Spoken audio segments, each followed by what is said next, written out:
Bible को लेकर, पवित्र शास्त्र को लेकर, ये परमेश्वर का वचन है, इसमें मेरा विश्वास है। ये परमेश्वर का वचन है, इसमें मेरा विश्वास है। ये परमेश्वर का वचन है, इसमें मेरा विश्वास है। आइए पढ़ते हैं बाइबल की कुछ आयतें, बहुत जल्दी से पढ़ेंगे। प्रकाशित वाक्य प्रकटीकरण 19:1-10।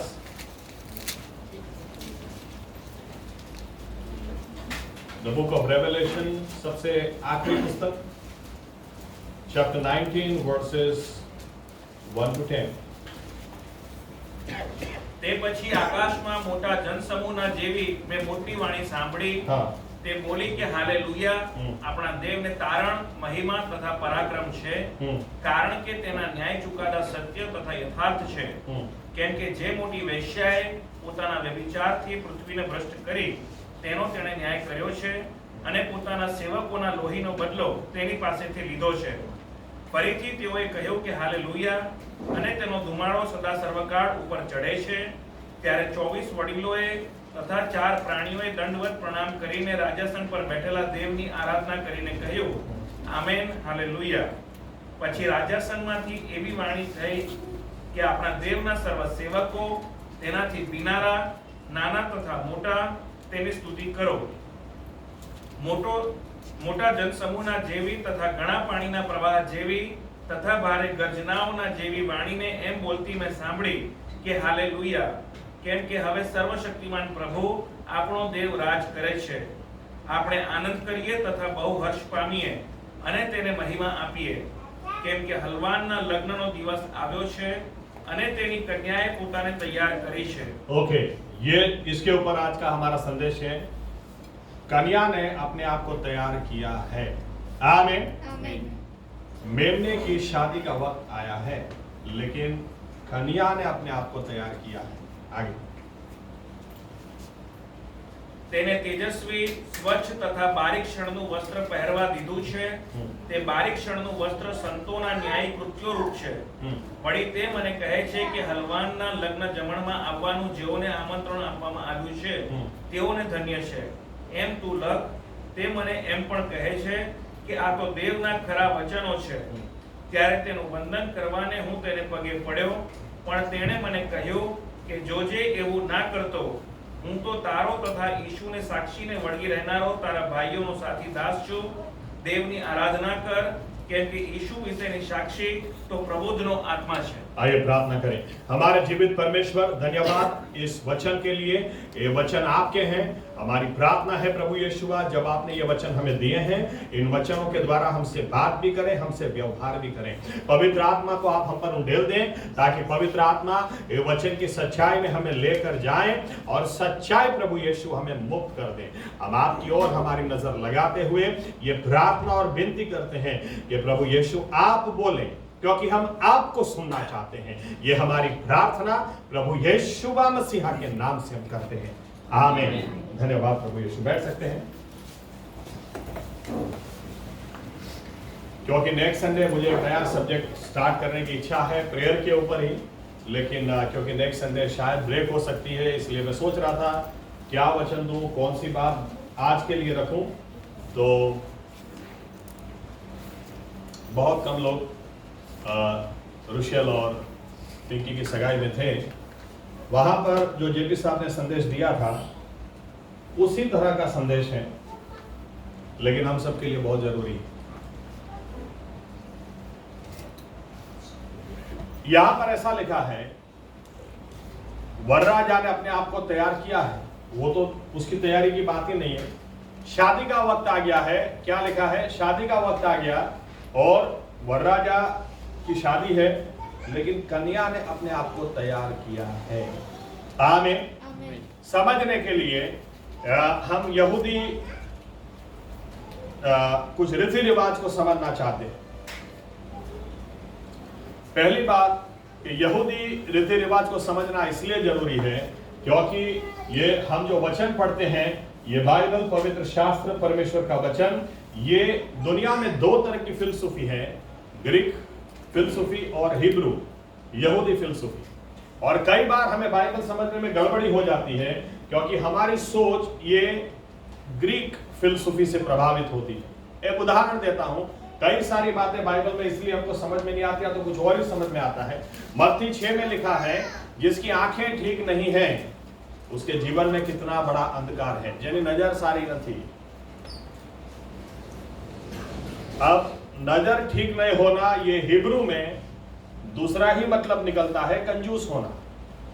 अब हम हमेशा इस बात को मानते हुए चले आए हैं कि नजर ठीक नहीं होने का मतलब है ये आदमी चालू है, ये किसी को ठीक तरह के देख ही नहीं पाता है। लेकिन हिब्रू में नजर ठीक नहीं होने का मतलब है कंजूस होना। और यीशु मसीह क्या बोलना चाह रहे हैं? बुरी नजर की बात नहीं कर रहे हैं, लेकिन हिब्रू में बुरी नजर या तो नजर ठीक नहीं होने का मतलब है कंजूस होना।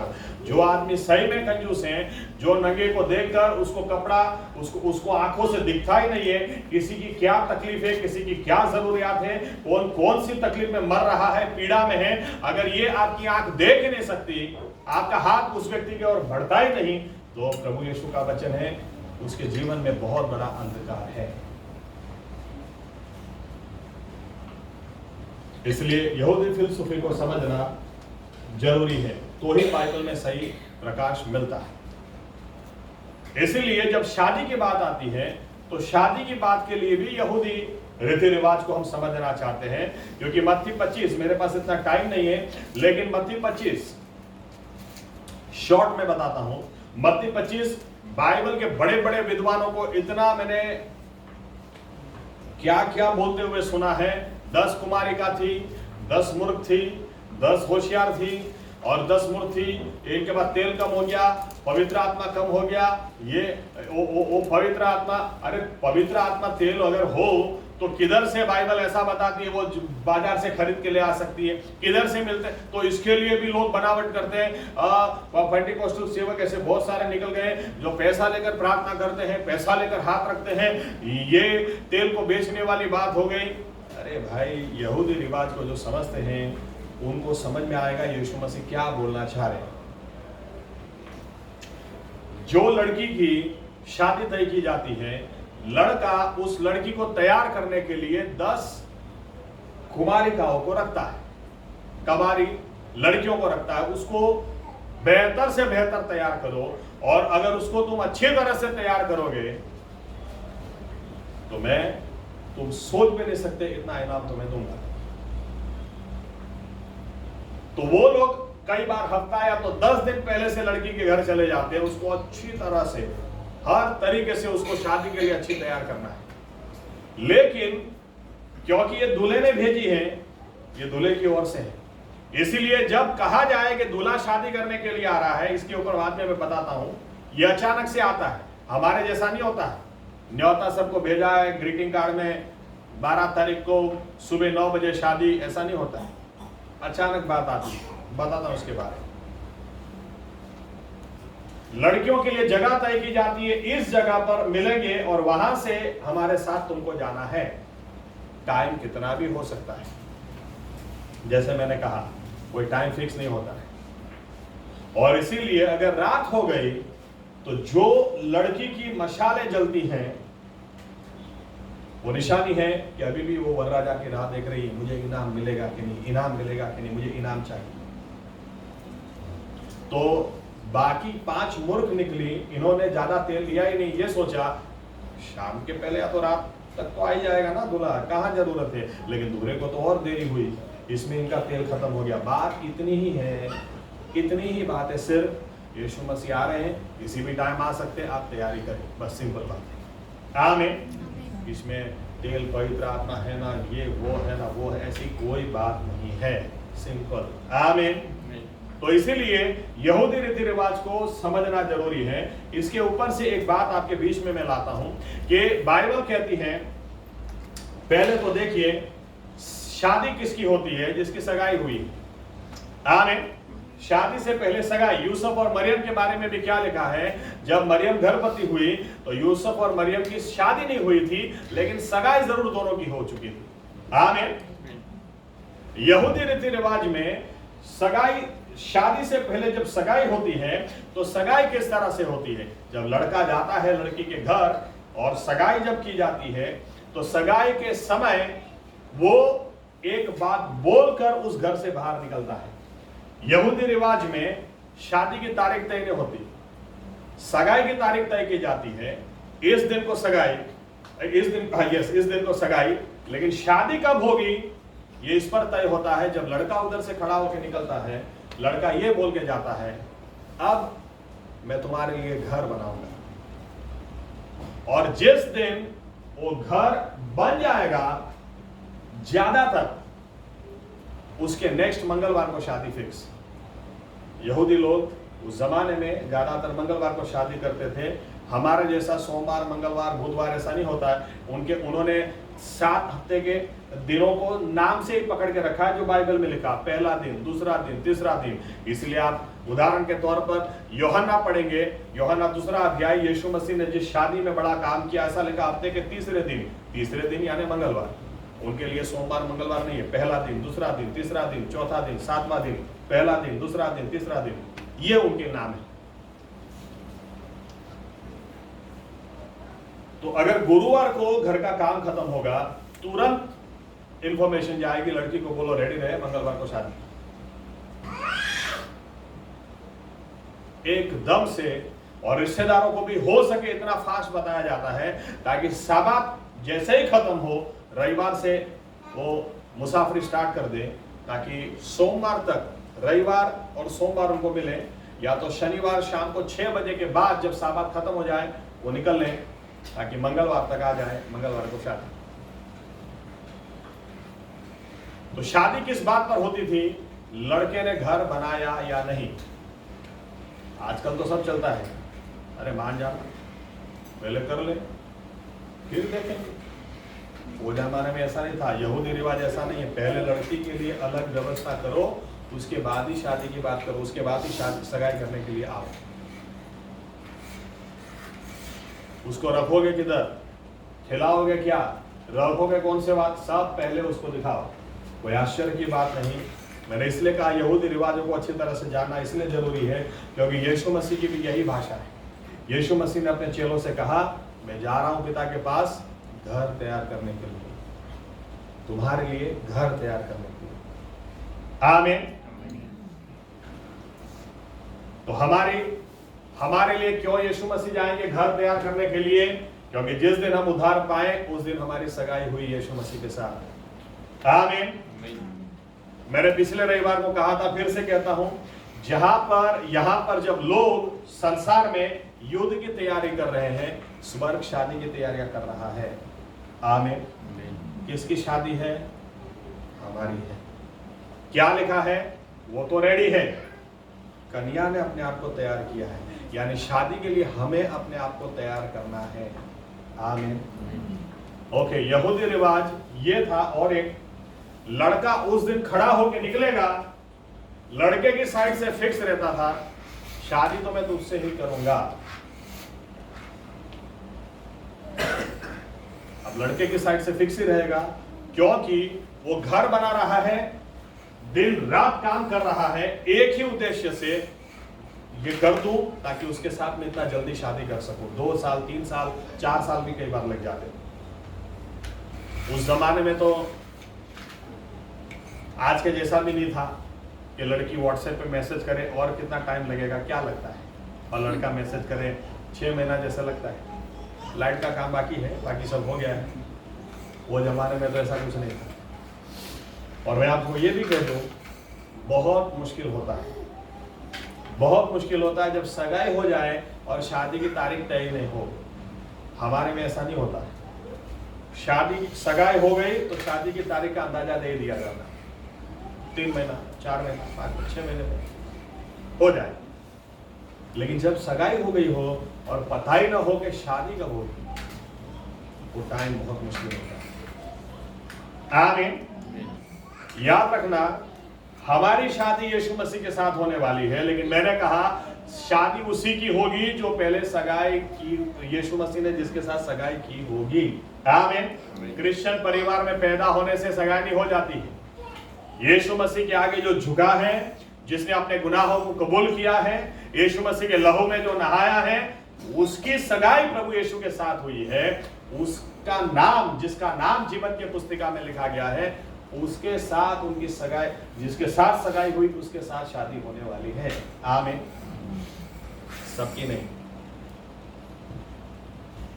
तो मैंने कहा सगाई हो गई, शादी कब होगी पता ही नहीं। कई बार लोग कंटाल जाते तो क्या बोलते, बस प्रभु बहुत हो गया, अब आ जा, अब नहीं रहना, अब नहीं सहना, ले जा। ऐसे बारात नहीं आती। लेकिन फिर से कहता हूं, सही में सगाई हो गई हो, शादी कब होगी ये जब पता ही ना हो तो बहुत मुश्किल है। राह देखना बहुत मुश्किल है। जब तक लड़की मिली नहीं, जब तक लड़का मिला ही नहीं तो बात अलग है। लेकिन एक बार सगाई हो गई हो उसके बाद वो समय, और खास तौर से जब पता ही ना हो। पता है सगाई के बाद लोग किस तरह से बात करते हैं। एक उदाहरण देता हूं, अगर जिन्होंने रजिस्टर मैरिज करवाया, 30 दिन की मोहलत होती, इसके बाद ये लोग बात कैसे करेंगे? 20 दिन से है, एक दिन, दूसरे दिन भी बात करेंगे, अबे 19, अबे साल, कॉलेज तो हमारा मैरिज। इनकी यही बात होती है। जिसको शादी करनी है, जिसकी सगाई हो गई है, उसका ध्यान फिर शादी पे ही होता है। आमीन। हमारी गड़बड़ी क्या कहाँ है? हम भूल जाते हैं कि हमारी शादी है, हमको तैयारी करनी है। आमीन। और हम लोग देखना, सही बोलता हूं, दोनों जन कभी ऐसी बात नहीं करेंगे। इनकी 2 दिन के बाद शादी है, ये लोग कभी ऐसी बात नहीं करेंगे, सुनो वो बाजू वाली भागी किसी के साथ। हाँ क्या बात है? अरे मेरे बाजू वाले के साथ तो नहीं भागी, क्योंकि ये भी भाग गया किसी के साथ। ऐसी बात करते ही नहीं है। 2 दिन के बाद कपड़े प्रेस हो गए, रेडी, फेशियल वेशियल चल रहा है कितना। शादी की तैयारी हो तो आदमी ऐसी बात करता है, ऐसा सोचता है। आमीन। आमीन। इधर झाड़ू भी लगाएंगे ना, झाड़ू लगाते लगाते वो घर में तो काम वाली है, अच्छा है, वही घर में ध्यान है। खाना भी बनाते तो खाना भी बनाते बनाते, खाना आज मेहमान आए, इनको इतना अच्छा लगता है मेरा हाथ का खाना, लेकिन वो घर में जाओगे ना, वहां पर भी लोग कितनी प्रशंसा करेंगे। ध्यान उधर ही है। आमीन। और हम विश्वासी लोग पता नहीं क्या करते हैं। सगाई हो गई है, शादी के ऊपर ध्यान है या नहीं, क्या क्या बात में ध्यान लगा रहता है। लेकिन आपको चाबी आज मैं देना चाहता हूं। सगाई जब लड़का करता है तो लड़का लड़की को बहुत कीमती भेंट देता है, इतनी ज्यादा कीमती भेंट देता है जिसको हिब्रू में मतान बोलते हैं, MATTAN, मतान, gift, very very precious gift. इतनी कीमती भेंट कि वो लड़की क्या करेगी, लड़की को पता नहीं है सगाई हो गई है, लड़की को ये नहीं पता कि अब शादी कब होगी, तो लड़की क्या करेगी, लड़की की जवाबदारी हर रोज वो भेंट को निकालेगी और वो भेंट को सामने बैठेगी और उसके साथ समय बिताएगी। ये सोचेगी इतनी बड़ी कीमती भेंट इसने दी है। सगाई में यहूदी लड़का इतनी ज्यादा कीमती भेंट वो लड़की को ला कर देता था कि मुझसे ज्यादा तुझसे कोई प्यार नहीं करता, इसके लिए मैं ये देता हूं, मुझसे ज्यादा कीमती भेंट तुझे कोई दे नहीं सकता। इसलिए वो लड़की हर रोज वो भेंट को देखती। जब उसको ऐसा लगता 2 साल बीत गए, शादी होगी या नहीं होगी, क्या चल रहा होगा। मैंने कहा आज के जमाने में तुरंत न्यूज आ जाएंगे, उस जमाने में समाचार नहीं मिलते। उस जमाने में समाचार आते तो एकदम से लड़का आ रहा है, रेडी हो जाओ, मंगलवार को शादी। अब तब तक पता ही ना हो, लड़की की जवाबदारी थी, लड़की क्या करती थी, हर रोज वो भेंट को निकालेगी, हर रोज उसके सामने बैठेगी और हर रोज सोचेगी इससे बेहतर तो कोई भेंट मुझे दे नहीं सकता। वो तो उसकी आवाज मैंने बहुत टाइम से सुनी नहीं है, लेकिन ये भेंट बोलती है, ये मतान, ये गिफ्ट बोलती है, उससे ज्यादा मुझे सही में कोई प्यार नहीं करता। शादी तो मैं करूंगी उसी से करूंगी, उसी के लिए अपने आप को मैं संभाल के रखूंगी, उसके लिए अपने आप को मैं शुद्ध और पवित्र रखूंगी। लेकिन अगर वो लड़की हर रोज वो भेंट को नहीं देखती तो हो सकता है किसी दिन लड़के को पता चले किसके लिए घर बना रहा है, वो तो भाग गई दूसरे के साथ।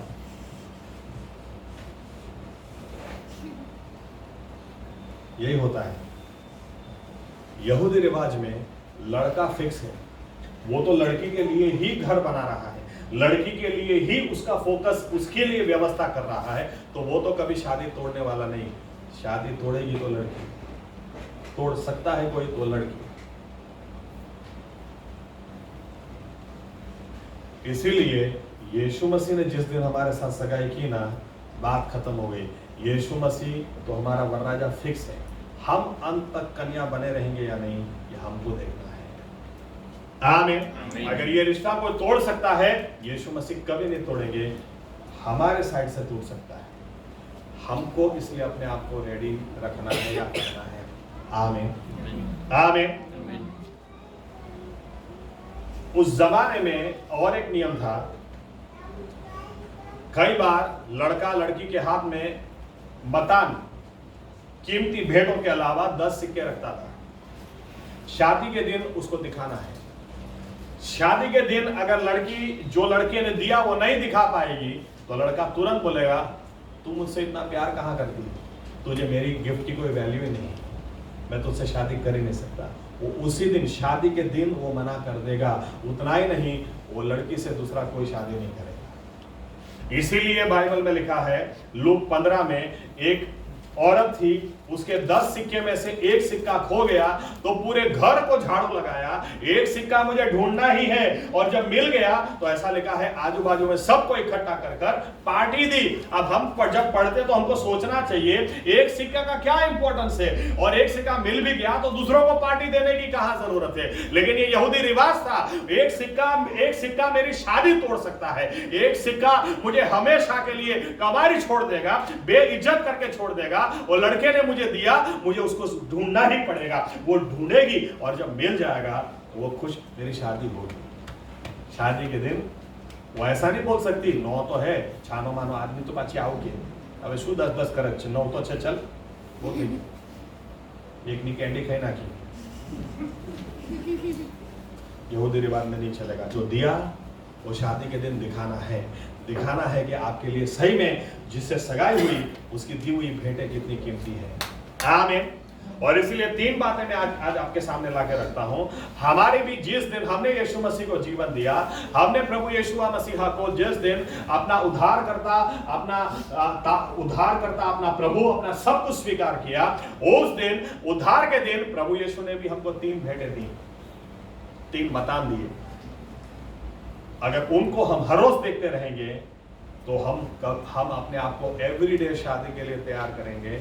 मैंने जैसे कहा बहुत मुश्किल है, क्योंकि पता ही नहीं है शादी कब है, सगाई होगी पता नहीं है शादी कब होगी, दूसरा पता नहीं है शादी होगी उसके पहले नौकरी मिलेगी या नहीं, जो है वो चली गई तो चंगाई रहेगी या नहीं, आज चंगे हैं कल बीमार हो गए तो क्या होगा ये पता नहीं। इसलिए अपने आप को जागरूक रखना। एक कन्या हमेशा शादी हो गई बस अब उसको एक ही धुन है,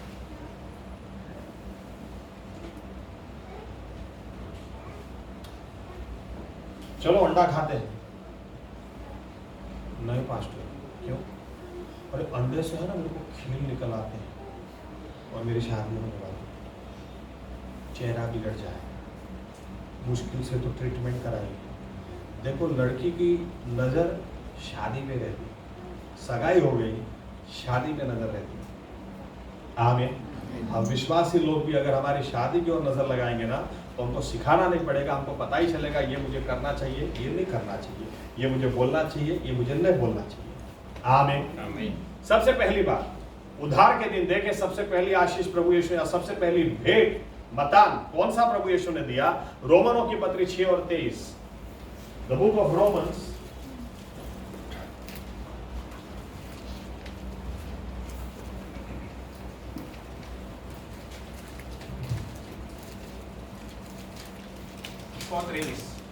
યસ સૌથી છેલ્લી કલમ કેમ કે પાપનો મુસારો મરણ છે પણ આપણા પ્રભુ ઈસુ ખ્રિસ્તને આશરે દેવનું કૃપાદાન અનંત જીવન છે. For the gift of God is eternal life. अब परमेश्वर का दान गिफ्ट मतान हमारे लिए क्या है? अनंत कालिक जीवन। आमीन।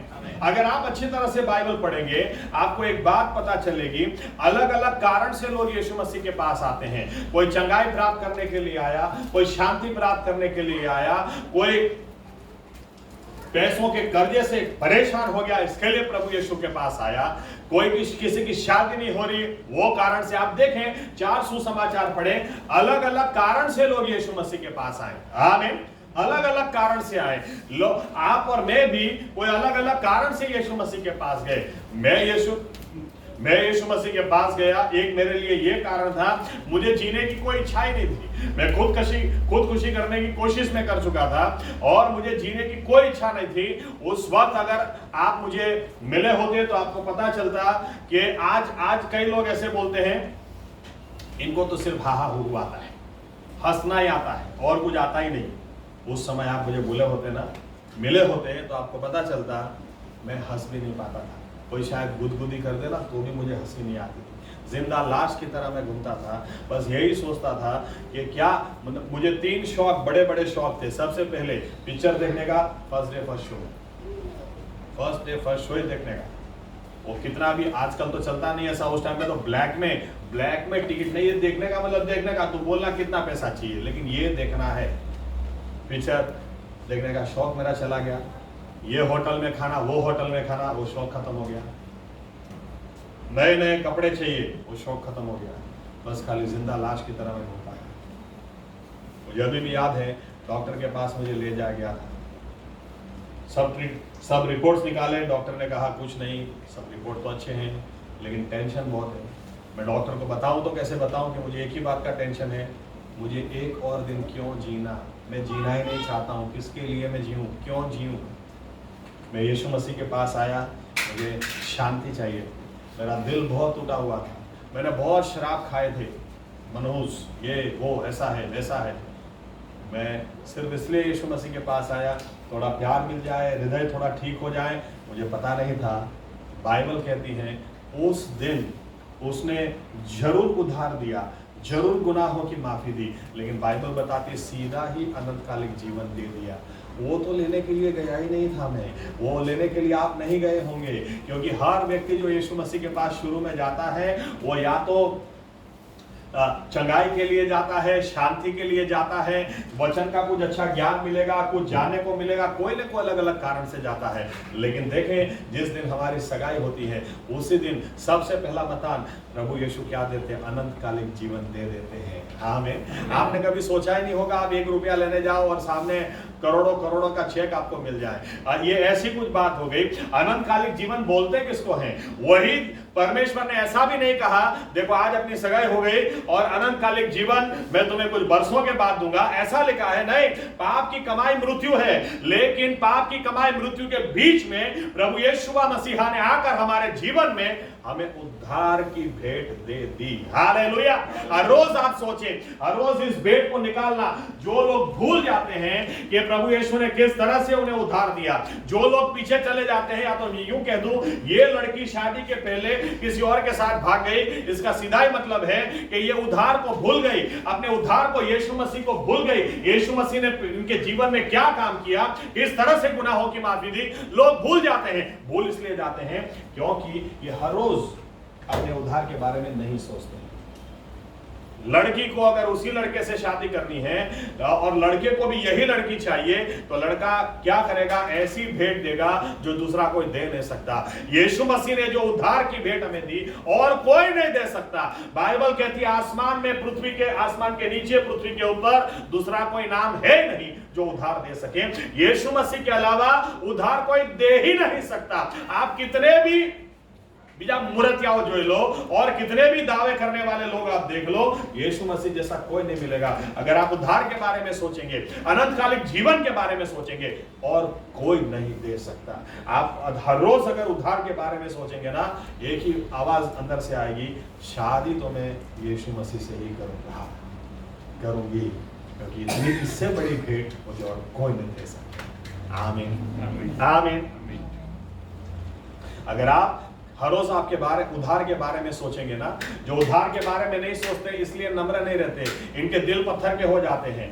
एक समय हालेलुया प्रेज द लॉर्ड, ये सब वो करने वाले लोग, इनको बाद में झूठ बोलने में भी कोई हर्ज नहीं होता है, इनको लफड़ा करने में भी कोई विचार, कोई सोच विचार कुछ भी कर सकते हैं ये लोग। इतना कि बाइबल कहती है दूसरे पत्रस में दूसरे अध्याय में लिखा है, अगर मेरी गलती न हो तो शायद 18, 19 और 20 आयत है, पत्रस ऐसा लिखता है, ऐसे लोग ये लोग हैं जो बाद में उधार पाने के बाद इतने बिगड़ जाते हैं और ये इतने खराब पाप करते हैं कि दूसरे लोग इनको देखकर कहेंगे अगर ये उधार ही नहीं पाया होता ना तो ज्यादा अच्छा होता।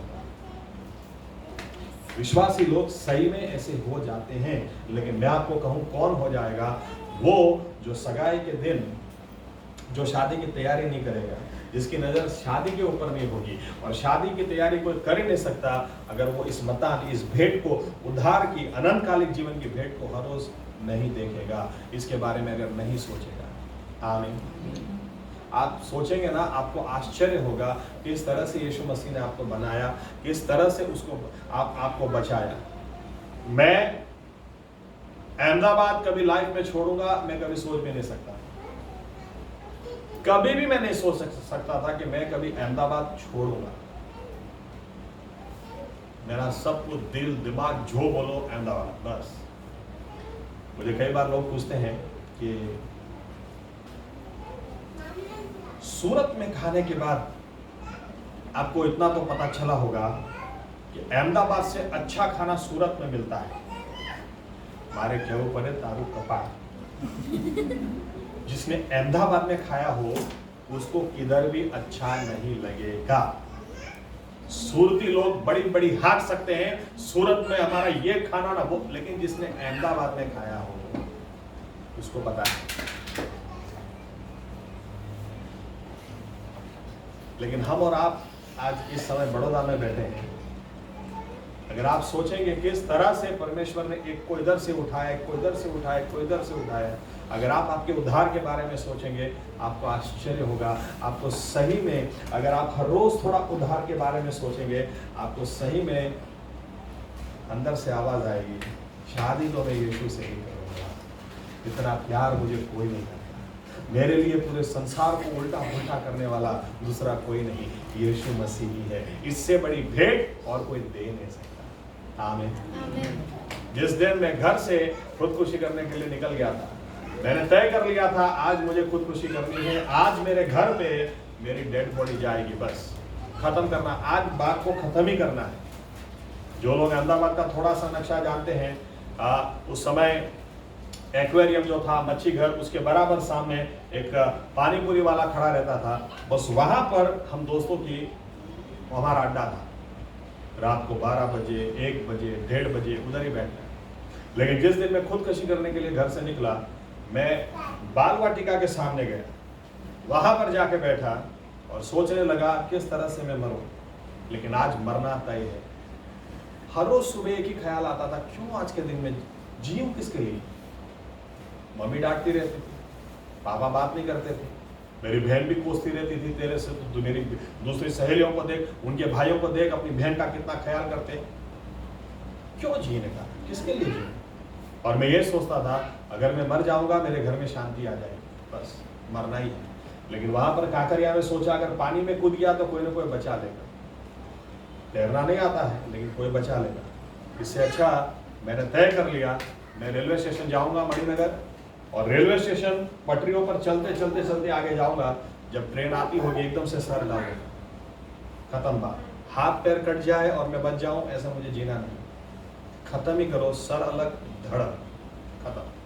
तय किया, फाइनल डिसीजन ले लिया, ट्रेन के सामने जाना है, बस खड़ा होके मैं रास्ता क्रॉस कर रहा हूं, इधर देखा, ऐसे देखा, अभी ऐसे ही देखा, उतने में एक व्हीकल, एक वाहन मेरे पैर को आगे टकराया।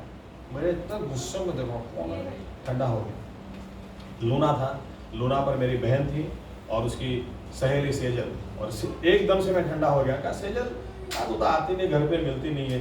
सेजल ने कहा मैं तो घर पे आती हूँ, आप कभी होते नहीं है। मेरी बहन ने पीछे देखा बैठ के, स्कूटर नहीं है, घर के कपड़े में है, वो उतर के गई, सामने जाके ₹1 का सिक्का डाला, घर पे फोन किया, मम्मी रो रही थी, वो घर छोड़ के चला गया है, पता नहीं किधर गया।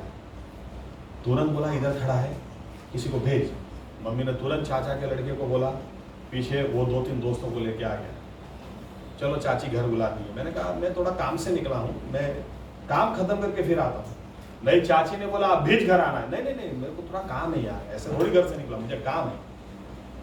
चाची ने बोला इसी वक्त इसको लेकर आओ, बस हम कुछ नहीं जानते। ये लोग मुझे घर ले गए। जब मैं घर जा रहा था, रास्ते में सोच रहा था 100 की स्पीड से तो लूना चलता नहीं है। मैंने ऐसे देखा कांकर या तो क्वार्टर किलोमीटर 5 किलोमीटर कहिए उतना दिखता है, इतना देखा, उतने में इधर आ गया।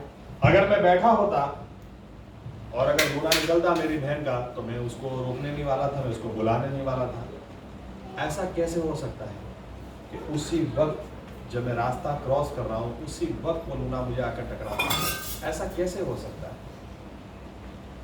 आप सोचेंगे ना, आपको एक बात समझ में आएगी, आप ऐसे ही बच नहीं गए।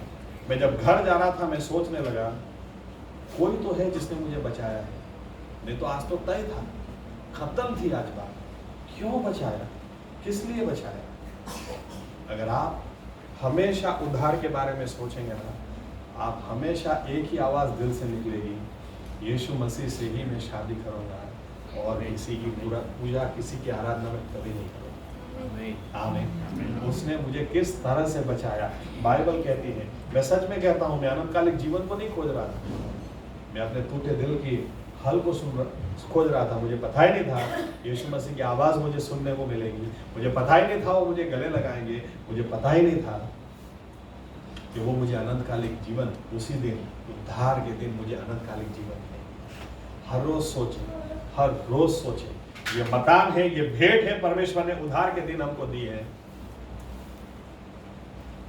मेरे पास अलग कहानी, आपके पास कोई अलग कहानी होगी, लेकिन एक बात तय है, अगर यीशु मसीह ने बचाया नहीं होता तो हम यहाँ पर बैठे भी नहीं होते। आमीन। हर रोज अपने उद्धार के बारे में सोचें।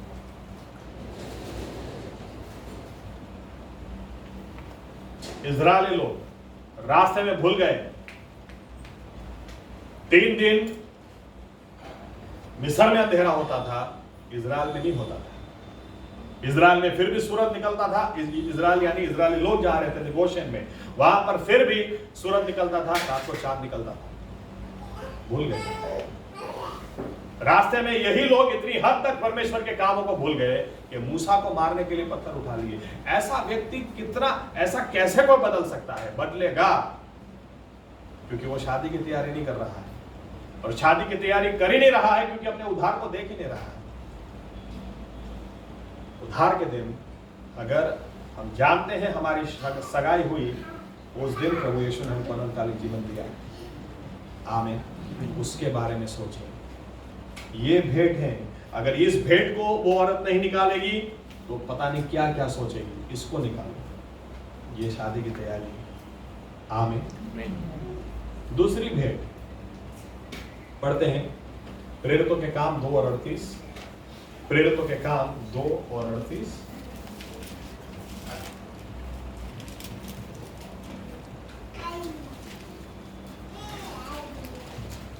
कलम तो बीजो अध्याय ने 38 में कलम।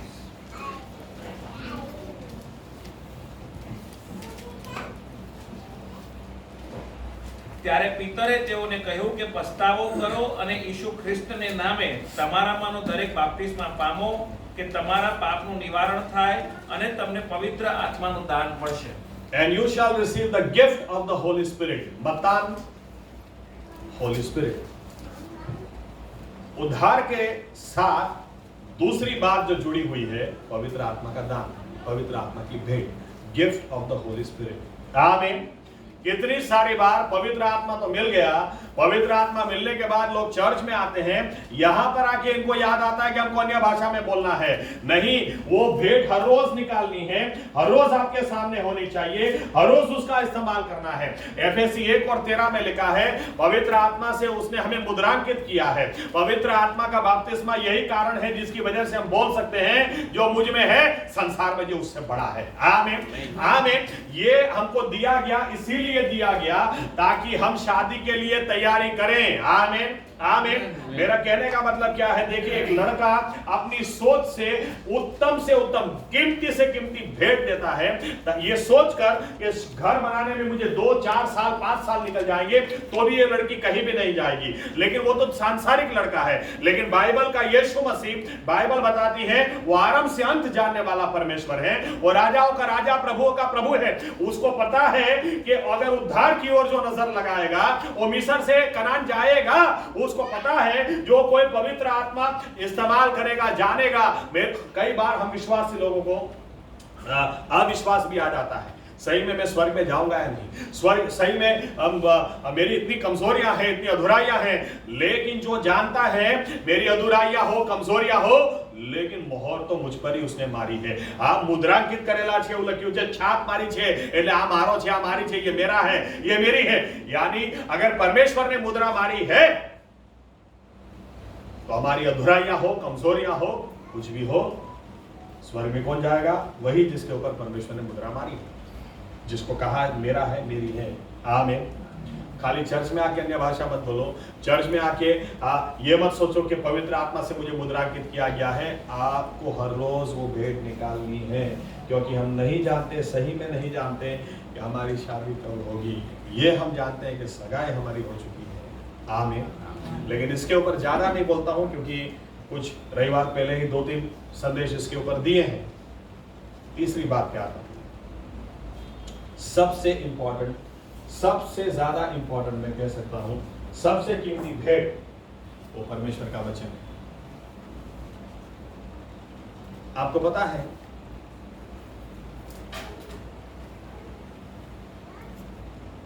मिस्र से इजरायली लोग बाहर निकले, पहला ही पेंटिकोस का दिन आया, पहला ही 50वां दिन आया।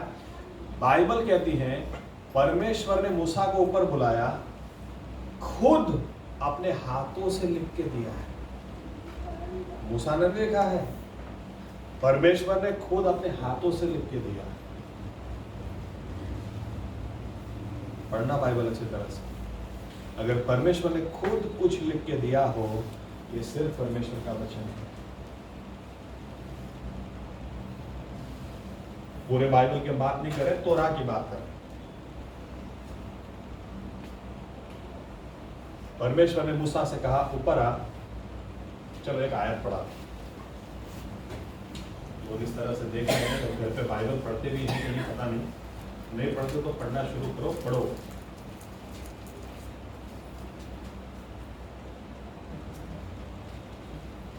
निर्गमन 34:1।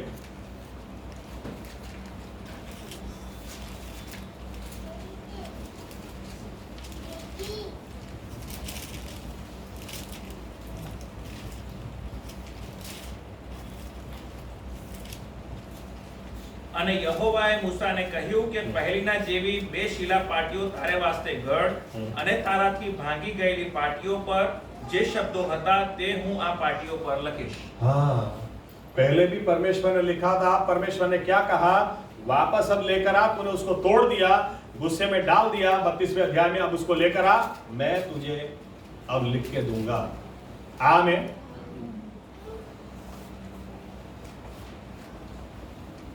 अगर पूरे संसार में जितनी भी किताबें उठा लें, जितनी भी पुस्तकें देख लें, ये ही है, इसके बारे में हम बोल सकते हैं परमेश्वर की लिखी किताब है।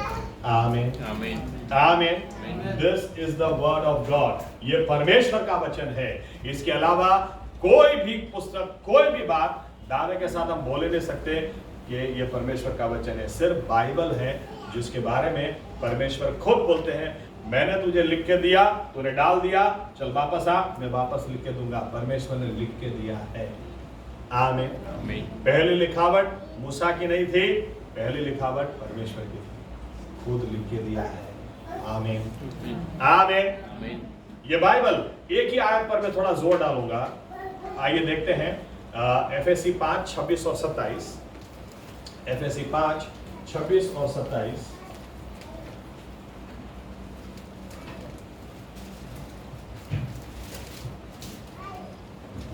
એ સારું કે વચન વડે જળ સ્નાનથી શુદ્ધ કરીને ખ્રિસ્ત મંડળીને પવિત્ર કરે અને જેને ડાઘ કરચલી કે એવું કંઈ ન હોય પણ તે પવિત્ર તથા નિર્દોષ હોય એવી મંડળી તરીકે પોતાની આગળ મહિમાવંતી રજૂ કરે. ओके, इन शॉर्ट सगाई तो हो गई हमारी, लेकिन शादी नहीं हो सकती. शादी कब होगी? जब, या तो मैं यूं कह दूं, पहले सगाई का फोटो निकालो, शादी का निकालो. अच्छा, इसके पहले भी चलो, जिस दिन शादी तय हो तब का फोटो निकालो, फिर सगाई के दिन लगेगा, इसमें तो ज्यादा चमक है, और उसके बाद शादी का निकालो, बहुत ज्यादा चमक, क्योंकि सगाई होने के बाद सगाई के टाइम हो सकता है लड़की ऐसी हो, शादी होते होते टाइम आते ऐसी हो जाती. शादी करनी, वजन वेट लॉस थोड़ा करना है. माँ बाप कितना भी बोले जिम में जा, ये कर वो कर, कुछ नहीं करना है. शादी तय होने दो, इसके बाद बोलना नहीं पड़ेगा. उसके बाद दूध पीना भी चालू, प्रोटीन पाउडर भी चालू, उसके बाद ये चालू वो चालू, चलना भी चालू. देखिए थोड़ा ज़्यादा है, हो जाएगा.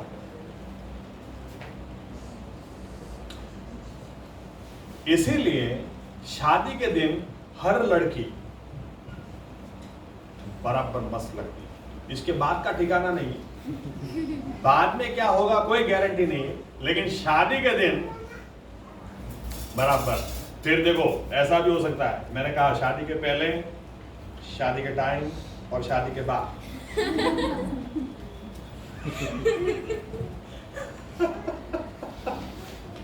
लेकिन देखो हमारी सगाई हो गई जिस दिन हमने अपना जीवन यीशु मसीह को दिया. शादी के टाइम तक प्रभु यीशु को उसकी कन्या कैसी चाहिए? क्या लिखा है? न जिसमें दाग हो, न जिसमें जुर्रियां हो, लेकिन शुद्ध और पवित्र और महिमावंत. आमीन. वो करने के लिए परमेश्वर ने उसके वचन को दिया. ये हमारा ब्यूटी पार्लर है. अगर सगाई हो गई है तो ये हमारा ब्यूटी पार्लर है. इसको हमें हर रोज पढ़ना है. ये हर रोज आप निकालो. हर रोज ये स्क्रब भी करेगा, हर रोज ये आपको शुद्ध भी करेगा, हर रोज ये चमक लाएगा, हर रोज ये आपके साथ बात करेगा, व्यवहार करेगा और आपको इतना बदल देगा. तो एक शादी का टाइम आने के समय यीशु मसीह खुद कहेंगे महिमावंत. वाह. आमीन. આમીન. मैं अपने दो उदाहरण देता हूं, बार बार दिए हैं, फिर से शायद एक तो नहीं दिया, एक नया तो दिया हुआ है, लेकिन देता हूं. जो विश्वासी हर रोज बाइबल नहीं पढ़ता है, सिंपल बात है, वो शादी की तैयारी कर ही नहीं रहा है, क्योंकि ये मतान है. ये परमेश्वर की ओर से भेंट है. हमारे पास परमेश्वर का वचन है. हमारे पास परमेश्वर का ऐसा वचन है जो शादी के लिए हमको इधर हर दाग, हर जुर्रियां, हर बातें निकाल कर स्वर्ग के लिए, वो शादी के लिए हमको तैयार करता है. आमीन. आमीन. मेरा रेगुलर जो हजाम था, मुझे बार बार एक व्यक्ति ने कहा आप इधर मत जाओ, इधर जाओ, ये 100 रुपया आपसे लेता है, ये 60 रुपये में काम करके देगा, उससे भी अच्छा बाल काट के देगा. तो मैं बार बार कहा, तो एक बार सोचा कि एक बार जाके आता हूं ताकि ये बोलना बंद करे. नहीं तो हर बार, क्योंकि जब मैं बाल कटाता था उसी दिन वो व्यक्ति मुझे मिलता था, बाल कटा उधर गए थे, नहीं उधर कितना लिया? सो अरे यार बहुत ज्यादा, आप 60 रुपये में काट के अच्छा देगा.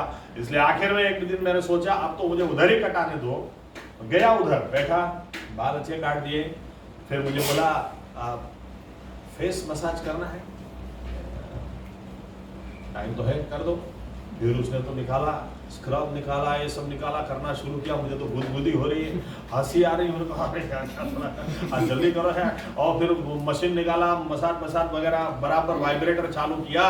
और उसके बाद एकदम से मुझे बोला ब्लैक हेड्स है आपके नाक में, उसको निकालना है. लेडीज को पता होगा, मुझे तो उस वक्त पता ही नहीं था. मैंने कहा वो क्या होता है? बोले कुछ नहीं, वो थोड़ा निकाल दूंगा, एकदम मस्त लगेगा. मैंने कहा करो, मुझे क्या पता, मुझे तो चिपकी दो.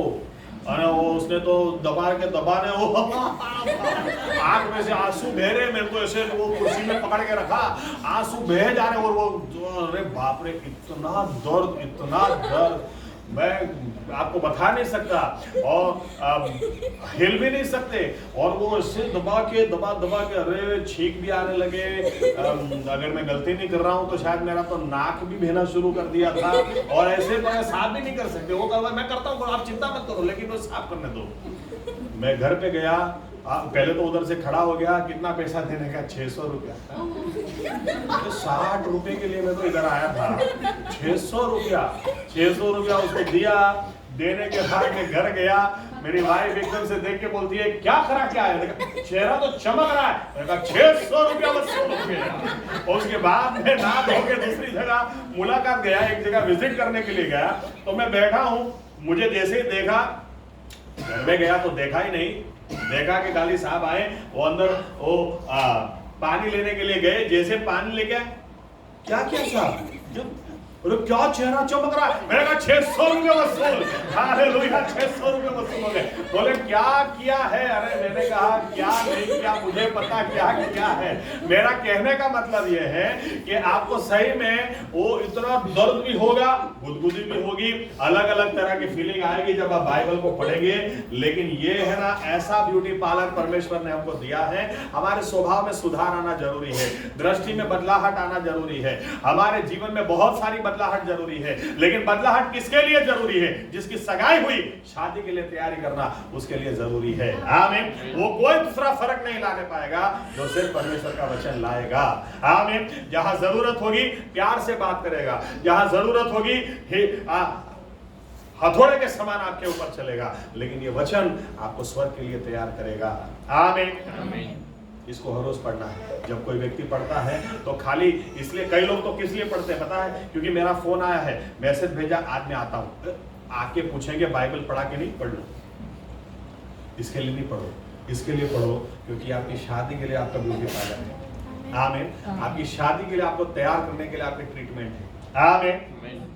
थोड़े समय पहले मैं मुंबई गया, और मुंबई गया तो थोड़े समय मतलब कोरोना के पहले की बात है, और जब वहां पर ब्रदर फिलिप के घर में हमेशा अंबरनाथ जाता हूं, उधर रुकता हूं, उनकी वाइफ ने मुझे बोला पास्टर एक बात आपको आज बोलनी है। मैंने कहा बोलो। हर बार आपका चेहरा इतना चमकता होता है, इस बार तो बहुत काला काला।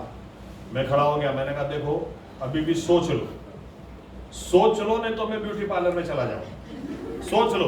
नहीं पास्टर सही में आपका चेहरा बहुत काला है। मैं तो चलने लगा। ब्रदर फिलिप बोले किधर जाते हैं? मैंने कहा आपके हजाम के पास फेशियल करा के आता हूँ। ऐसा थोड़ी चलेगा, काला चेहरा दिखता है। मैं तो जाता हूँ। मैं तो चले सही में चला गया, उधर जाके बैठा, उसको बोला बराबर कर। मुझे पता नहीं, ब्रदर फिलिप ने उधर फोन कर दिया, अपना गेस्ट है, पैसा एक भी लेना मत। मुझे पता ही नहीं था कब उन्होंने फोन कर दिया। मैं तो बैठा, उसने बोला ये कर दो, कर दो, ये कर दो, और करो। ओ अरे तू करते जा, तेरे को जो करना कर, चेहरा चमकना चाहिए बस। आखिर में जब मैं खड़ा हुआ, मैंने कहा कितना पैसा देने का? तो बोलता है नहीं पास्टर साहब, आपको पास्टर है ना? मैंने कहा आपको कैसे पता? अरे वो ब्रदर फिलिप का फोन आ गया था कि अपना आदमी है, पास्टर है, सेवक, उससे पैसा नहीं लेना, पैसा मैं दूंगा। मैंने कहा कब फोन आया? तो बोले वो एक फोन नहीं आया था, वो उन्हीं का तो था। मैंने कहा अरे यार, मैंने कहा नहीं पैसा मैं दूंगा। बोले नहीं। ठीक है तो मुझे इतना बता दो पैसा कितना हुआ। मैं नहीं दूंगा, बता तो दो। बोलते 2800 रुपये। मैं ब्रदर फिलिप के घर गया, जाके सिस्टर एस्टर बोला, सिस्टर एस्टर कैसा लग रहा है अभी लग रहा है पास्टर। मैंने कहा 2800 रुपये चुकाने आप, ओके आपको देने 2800 रुपये। उसके बाद मैं मुंबई जाता हूँ तो उनको पूछता हूँ अभी बराबर है कि जाऊं?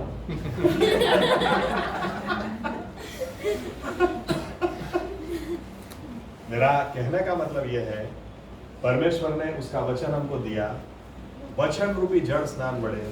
ये वचन ही है जिसके द्वारा हर दाग, हर जुर्रियों को निकालता है। इसलिए ताकि अपनी शादी के टाइम यीशु मसीह की कन्या महिमावंत लगे। आमीन। 3 मतान, लड़की देखो, लड़के के साइड शादी कभी टूटती नहीं थी, शादी टूटती थी तो लड़की के साइड। यीशु मसीह का तो फिक्स है, मैं जा रहा हूं अपने पिता के घर, तुम्हारे लिए घर तैयार करना है। घर क्यों तैयार करना है? क्योंकि सगाई के बाद लड़का घर तैयार करने के लिए जाता है। हमारे लिए एक बात कही गई, शादी का टाइम आ गया, मेमना रेडी है, कन्या ने अपने आप को तैयार किया है। आइए हम हर रोज इन 3 बातों के बारे में थोड़ा वक्त निकाल के सोचें। उद्धार के दिन परमेश्वर ने हमको अनंतकालिक जीवन दिया, इस मतदान के बारे में, इस भेंट के बारे में सोचें। हर रोज पवित्र आत्मा से हमें मुद्रांकित किया गया है, हम अन्य भाषा में बोले। बाइबल कहती है इस दिए को कभी बुझाना मत, इस दिए को और भी जलाना है। आमीन। पवित्र आत्मा को कभी खेदित करना मत। और तीसरी बात, वचन, परमेश्वर ने हमें वचन दिया, ब्यूटी पार्लर किट दी, ताकि हर दाग दूर हो जाए, हर जुर्रियां दूर हो जाए, हर निराशा दूर हो जाए, हर ऐसी बात दूर हो जाए जो हमको सही में परमेश्वर से दूर रखती है, ताकि एक दिन परमेश्वर हमें देखें और कहें, वाह महिमा वाला। हम सभी के साथ इसी तरह से हो। आमीन। आइए अपनी जगह खड़े हो।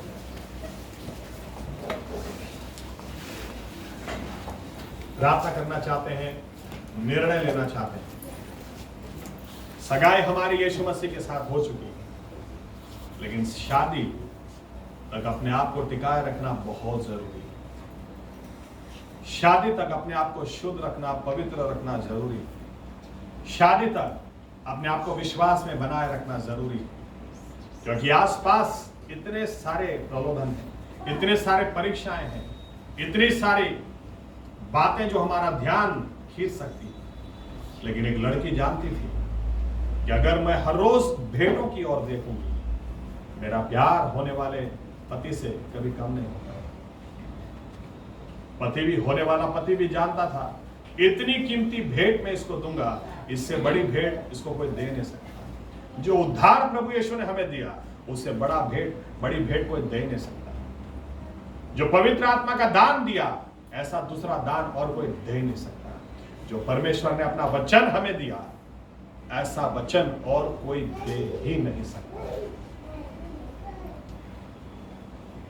आइए बार बार हम इन तीनों बातों पर नजर लगाएं, इन भेंटों पर नजर लगाएं, और इस तरह से अपने आप को शादी के लिए हम तैयार करें।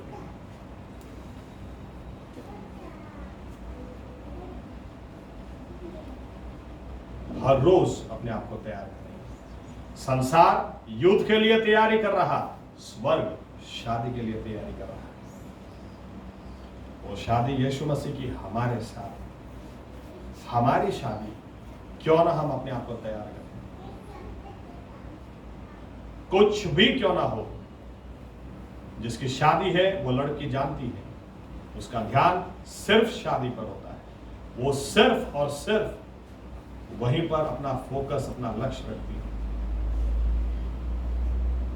आइए हम भी ऐसे हो जाए।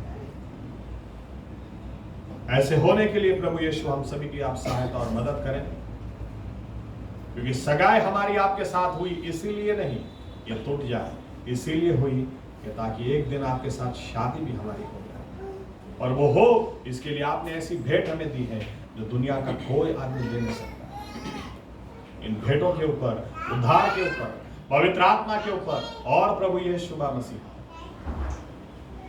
आपके वचनों के ऊपर हर रोज मनन करने के लिए, हर रोज पढ़ने के लिए, हर रोज नजर लगा रखने के लिए हम सभी की सहायता और मदद करें, ताकि हम सही में महिमा से महिमा बदलते चले जाएं, विश्वास से विश्वास बदलते चले जाएं, और दिन ब दिन होने वाली हमारी शादी के लिए अपने आप को तैयार पाए जाएं, ताकि आपके सामने महिमावन हम प्रकट हो सकें, नहीं के दाग और जुर्रियों के साथ।